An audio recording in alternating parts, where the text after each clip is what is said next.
been published that, not by us, but it's been published that the city doesn't owe the lenders a darn thing. And I'm curious what your take on that is.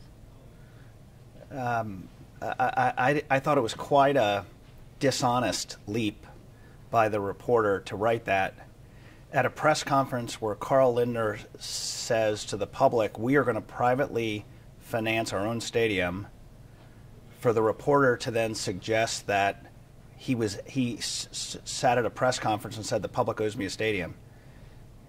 He didn't make that statement. He said we're going to build our own stadium. So you can't have both. He announced he was going to build, that we're going to pay for our own stadium.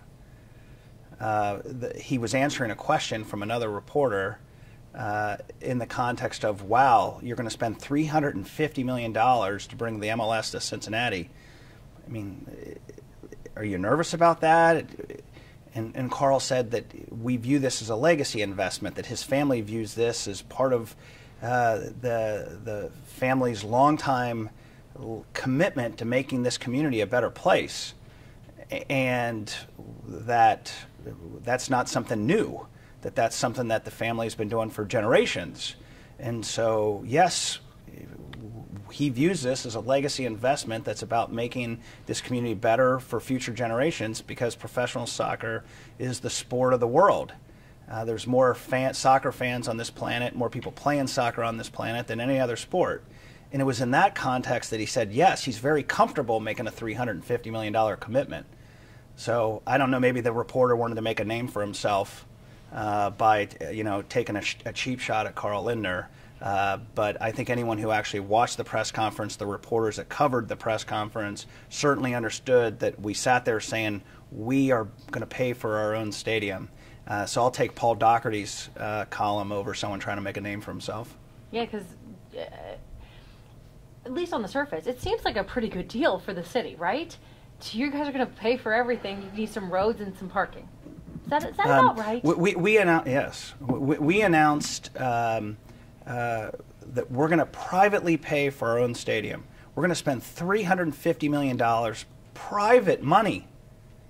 How is that not an enormous cause for goodwill? FC Cincinnati's tried to be a franchise that does things the right way, that is a team that's easy to support. We understand the stadium work that we've undertaken to win an MLS bid has been challenging. We understand that this is a sore spot for people in the community. And so the mayor convinced us, Jeff and Carl, FC Cincinnati, you guys are most of the way there.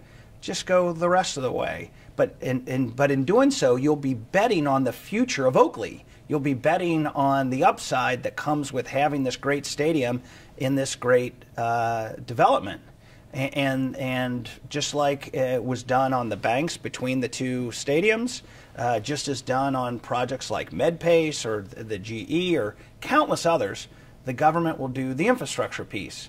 And under John Cranley's leadership, the thought was that the city and the county would work together to pay for the cost of the infrastructure, just like they did on the banks. That's how we got the banks. You remember we had the mud pit there, mud pit and surface parking. And when I was on council, Chris Bortz and I worked with Phil Heimlich to write the legislation to create the banks working group. The city committed resources, the county committed resources. You built all the infrastructure, by the way, not just parking, but utilities and sidewalks and everything else, so that a private developer could come in and build above it. That is what government does. Government uses public dollars for public infrastructure, and then the private owner, in this case the team, will use private dollars to build the stadium. That's not unusual. So then it's not controversial. What do you attribute the county kind of digging its heels in on? What's the problem here as you see it? I wish I understood Todd Portune a little better. I've worked with him for over 20 years. The MLS knows the business of soccer and their league the best. The MLS and their owners, they know their business the best. They know it better than me. They know it better than government officials in Hamilton County. They know the league the best.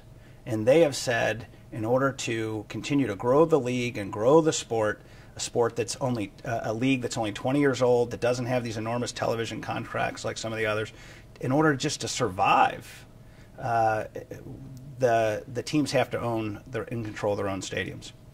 We opened our books over a month ago transparently with the county and literally showed them our pro formas so that they could see that this is a break-even proposition at best.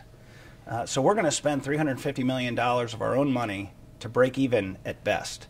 But we opened up our books because we respect the fact that the county has a fiduciary responsibility to the citizens of the county to take a real hard look at, is there any way we can make Paul Brown work? And so we opened up our books to show it just doesn't work. It doesn't work because you have ongoing requirements in the Paul Brown Stadium lease. The size of the field doesn't work. I mean, the county would have to spend significant sales tax dollars just to make it work, and people have told us from the beginning, we're not using sales tax dollars to help FC Cincinnati, which is fine. Again, we're going to build our own stadium. That's fine. But at the end of the day, our commitment, and I think that's part of what's made our franchise, I think, sizzle a bit with our fans, is we want to win. We want to win this bid for Cincinnati. I'm sick and tired of Cincinnati taking a setback from others, to be left at the altar, to be left behind. This is the sport of the future. We want to win this bid. This is our time. We're a favorite to win the bid. It's ours to lose. But MLS has said you have to have a soccer stadium plan. And we've tried to make that as easy as possible. You know what? We'll build our own stadium because we want to win this bid. And we're going to try to make it as easy as we can for this community. And I'm sorry, but it's not controversial. I spent 6 years on city council. Governments routinely commit public dollars for public infrastructure. Sewers, roads, sidewalks, utilities, at times land. I mean, those are just things that government does with public money. And then the private side builds the building, builds the development. We just opened a store at Liberty Center, a beautiful new retail development in the north part of our region. They used public dollars to build the public infrastructure that allowed that mall to be built. So, we really thought that this was easy. And why the county wants to make it harder than it needs to be, I just don't understand. But you said Todd Fortune. It's not just Todd Fortune. You only need 2 votes. You could get Chris Monzell and Denise Driehaus. Any movement with those two? I'll offer this. I've known the Driehaus family since literally I was a 5-year-old kid at St. Catherine's. I like Denise. I served with Chris Monzell for 4+ years at City Council. Like Chris, talked to both of them. At the end of the day, Todd's the president of the county commission, and as I understand it, is leading the effort on behalf of the county. So I've had good conversations with both, but I think at the end of the day, the county commission president, Todd Fortune, and he took the lead in the press conference yesterday that he's going to drive the deal, to the extent there's going to be a deal. Do you think that you can convince them? Or at this moment in time, how hopeful are you that this gets done? Well, I'm confident that we're going to win this bid because Carl Linder and I aren't going to let this opportunity pass. But I'll say we have 3 sites. We've always said we have 3 winning sites that we're very excited by. We'd be excited to build the stadium in the West End. We'd be excited to build the stadium in Oakley. We'd be excited to build the stadium in Newport. We have had some timing challenges with the TIF on the Newport site. I've had people ask, well, why is it taken so long if the TIF was in place at the Ovation site? And the issue is that you have to build a lot of buildings in order to have TIF revenue, and we have to build a stadium on the front end. But now that we're 100% self-financing the stadium, we've had some very encouraging conversations here over the past 2 days, and we feel very optimistic about that opportunity. There's ongoing conversations with the developer and with elected officials in northern Kentucky, and if our ask in Cincinnati is the same ask in Northern Kentucky. We will build our own stadium. We will privately finance the stadium. We need help with the infrastructure that is around the stadium that will be enjoyed not just by our fans who come to games, but by the broader public in support of the overall development, who are working in the office buildings, who are living in apartment buildings. Again, no different than the banks. If the county's not willing to participate and it's beyond the reach of the city, then I feel confident we have a pathway over in Newport, and we'll go there. Okay, so let me just boil that down. You're saying if Oakley and West End don't work out, city doesn't want to come to play, we'll go to Newport. We will have a stadium one way or another. We will have a stadium one way or another. I'm confident of that. But I want to be clear. The city, Mayor Cranley, is trying to get this done. But he needs a partner, and he needs the county to be the partner. They offered their support yesterday. They said, we do want to be a partner with the city. We do want to contribute to the cost of the infrastructure. I don't think the numbers all added up yesterday in some of their public statements. But at the end of the day, they did signal a willingness to work with the city and see if they can get the infrastructure done in Oakley. We were encouraged by that. We hope that the county and the city are working through these issues, and maybe they get it done. What is your vision? So let's say it goes to Oakley. What is your vision of what that looks like? Oakley, you got surrounding areas, Pleasant Ridge, Hyde Park even. What is your vision of what that looks like and how that ripples out for that community? Well, we'd love to see, a continuation of what I'll call the Wrigley Field idea, where you have lots of residential, you have in a walkable community. You have the movie theater, you have the grocery store, you have people who work on the site. Maybe there's an office building where one of our great companies decides to expand there in Oakley, which generates lots of income taxes to support the city. We want this to be an attractive neighborhood. Soccer works best where it's right in a neighborhood. To be fair, that's been how it's been somewhat successful in Clifton. It's not completely analogous because of the university, but it is in a neighborhood. And our vision in Oakley is it'd be very very similar. It's in a city down in Clifton, and while Oakley is part of the city, some people are saying the timing is really weird here because you got the Columbus Crew saying we can't survive without being in downtown core. And so some folks are going, well, if Columbus is about to lose their franchise because they can't build it, they don't want to build in the downtown core, why is it we're willing to put a stadium in what is the suburb of the city, not the suburbs, but is a neighborhood outside the urban core? So do you see the wrangling people are having that problem? I do. I don't think there's any comparison between our hot Oakley neighborhood and the area in the middle, remotely separated from the rest of the city at the Columbus Fairgrounds. Oakley is the hottest neighborhood in our city of Cincinnati right now. It has plenty of high-end, quality, middle class and above neighborhood around it. There's already all kinds of development adjacent to the site with the movie theater and with the Kroger. It just doesn't compare to what's going on in Columbus. Having said that, I think there's no question that we don't want to be suburban.